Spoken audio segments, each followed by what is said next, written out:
I don't remember. Nobody has ever asked me that question, and I assume my agent called and said, "You got that role on that dumb show." And I have no idea. I have no recollection. I do remember auditioning for it. That I remember. I went in. It was very secretive. It was like a Marvel movie. They sent sides out. Do you know what that is? Well, you're obviously not a professional actress. Sides are the scene or two scenes or three scenes that an actor gets printouts of for the audition. So it's the material that you audition for. But you go in and you do a couple of scenes in the character that you're auditioning for, and the casting director reads the lines of the other person opposite you, and they're just standing across the room. So you're basically acting opposite somebody who is putting no effort whatsoever into their scene. They're just reading it, they're bored out of their minds. There's usually a producer or a director sitting next to them texting on their phone while you do the audition, and you're like, is anybody even paying attention? Why am I here?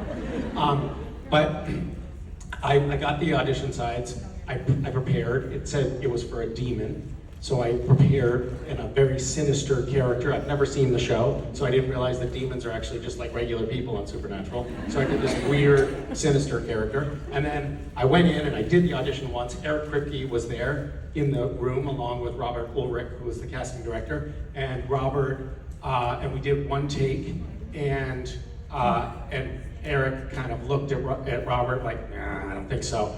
And Robert did something that Robert has always been a champion of mine. He's a casting director, and he's always bringing me in for things. And I tested, which means got really close on a bunch of pilots with him. But he's always trying to get me apart. I can tell he's like a fan. And Eric, so Eric sort of gives this little glance at Robert, which I read as, get this kid out of here. And then Robert did something that he did a couple of other times for me, which was just like the sweetest thing in the world, which is he jumped up, he's sitting on the couch next to Eric reading the lines, and he jumps up and he says, "I'm sorry, everybody." There's a couple of other people in the room. "I'm sorry, everybody. I can't deal with this." And he goes across the room, he opens the door to the hallway, and he says, "Can you please keep it down out there? It is very distracting. We're trying to do an audition in here and nobody can hear themselves think." And he slams the door. Of course, it had been whispered quiet out there. But it was his way of giving me a second chance. When otherwise the producer would have been like, "Don't let the door hit you on the way out, kid." And so then I was in there and Eric's like, "Well, we're stuck with this kid. Might as well tell him, all right, kid, it's an angel, not a demon. So just do it again, but that way."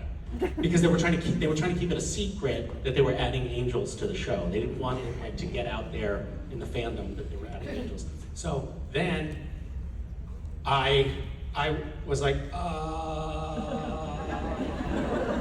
that's literally the opposite of what I prepared for.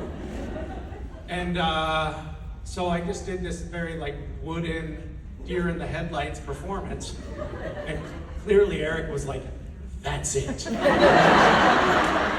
That's our Castiel." And so the character was thusly born. Thank you. Thank you.